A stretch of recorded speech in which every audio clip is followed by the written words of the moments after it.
Well, yeah, up next, then we have a big past weekend for men's soccer. They had some fun games, and we'll take a look at the soccer games this week and the great games. Hopefully, you guys will come out and see sometime soon. Fast forward all the way to the opening minutes of the second half in the midst of a 0-0 tie, and after a brilliant through ball, Drake's Garrett Webb beats Geiger on the second effort, and things didn't look good for the Eli's, who hadn't had a single shot on goal yet in the entire game. Yale turned the tempo though, trying desperately to tie up the game, firing shot after shot. But hey, leave it to the kid with a superstar-like name and the moves to go with it. Gage Hill settles the cross and ties it up with just 59 seconds left to go in the game. And we're heading to extra time, boys and girls, after this great goal. Extra time would result in a 1-1 stalemate thanks to good D on both sides. But take a look at the best chance on either side as Gage Hills with a little Lord of the Dance moves. And the Eli's just barely missed winning the game and have to settle for the tie after Hills just barely misses converting this great pass. In a battle of two Bulldogs teams, each squad had 13 shots.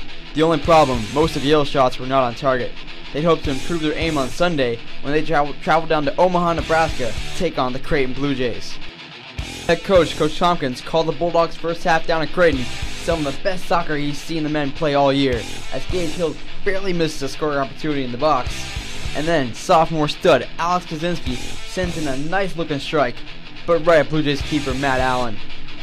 Still the first half, and the Yale goalie Eric Geiger feels the breeze from this embarrassing whiff on the nice cross in front.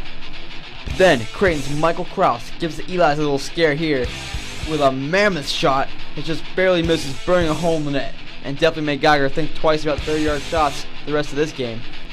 First minute of the second half now, and Creighton with their only corner kick of the period, but Chris Schuler makes it count with the redirecting header that puts Creighton on the board first in this one.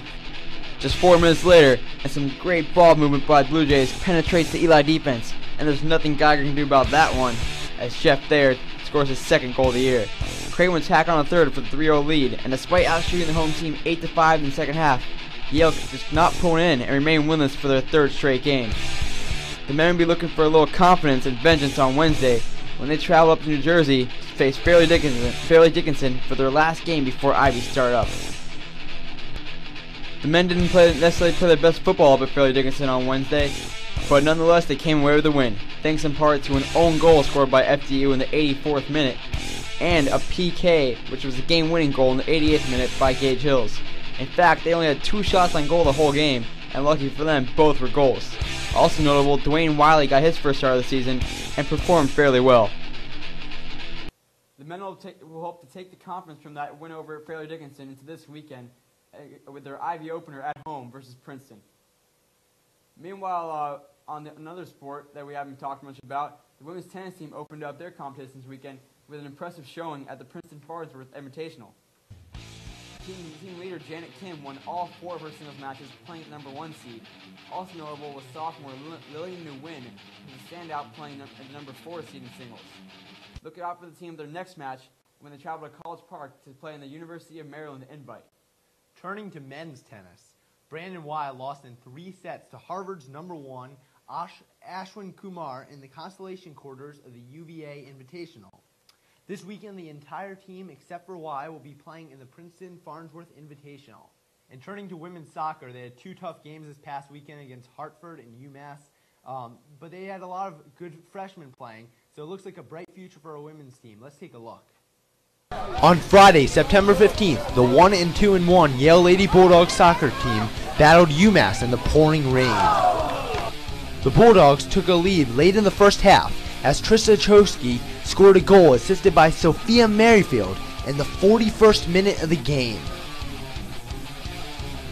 But unfortunately, the Yale Bulldogs would have trouble converting throughout the rest of the game, as they could not convert opportunities like this missed one right here. And again, the Yale Lady Bulldogs in front of the goal could not convert this opportunity right here.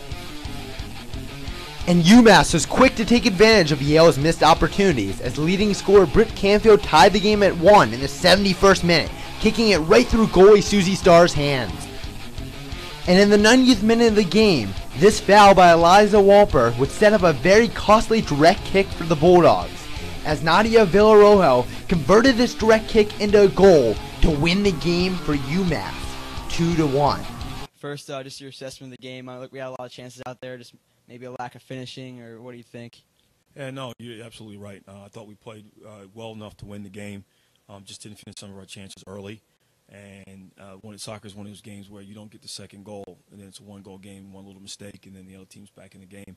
So we just got to really focus on putting our chances away early, and we have a chance to get a 2-goal lead on teams. We have to do it. And you mentioned it was really muddy conditions out there tonight. We're a pretty fast-paced team, and so that might have slowed us down a little bit. And also just a lot of fouls tonight on both sides, just from people falling down. And so how that affects both teams' play tonight. Yeah, it affects a little bit of the rhythm of the game a little bit when it's raining like that and the fouls and the muddy conditions. But both teams got to play under the same conditions, so we can't really use that as an excuse. Yale would respond to this loss in their September 17th game versus Hartford, though. After an uneventful first half, Yale would come out looking great in the second half, with this very close shot right here. But Hartford would give Yale a scare right here with a very close shot on goal that barely misses wide left. Yale would dominate from here on out though, as the Lady Bulldogs would come close on shot after shot on goal. Yale moved the ball brilliantly with great passes in the second half. This would lead to great domination by Yale, and it all would pay off here on this great goal by Caitlin Collins to take a 1-0 lead in the 73rd minute of the game. Then, in the 85th minute, Yale would put it away for good, as Maggie Westfall's great through ball leads to a terrific goal here by Mimi McCauley. A great game overall as Yale dominated UMass 2-0 in this ball game to improve the record to 2-3-1 for the season. Next up, Yale would face Central Connecticut. That was a tough loss to UMass. I was glad to see the girls team could bounce back against Hartford with that 2-0 victory. And then on the 20th, they beat Central Connecticut 3-0. Big victory for them as they head into their Ivy opener this weekend against Princeton. Meanwhile, turning from the green field over to the blue water, take a look at Yale's world-class sailing teams. The women's sailing team opened up their competition this past Sunday, competing at their Miss Hurst Bowl over at Dartmouth. The women placed third, despite having graduated Molly Carapia, maybe the best amateur female sailor in the country last year. Their top finishers were in second place in the A division on a boat skippered by Emily Hill and Hannah Oakland. Their next competition is this weekend at home as they host the New England Women's Single-Handed Competition, which may not be quite the same without Molly there to skipper a boat. Meanwhile, the co-ed sailing team also had an impressive showing there on Sunday. They won the Hatch Brown Trophy, winning the A division with boats skippered by Zach Brown and Grace Beckton, and the C division with boats skippered by Matt Barney and Adrian Levin. Their next competition will be this weekend as well, as they travel to Tufts for the Hood Trophy competition and to New Hampshire for the Chris Loader Trophy.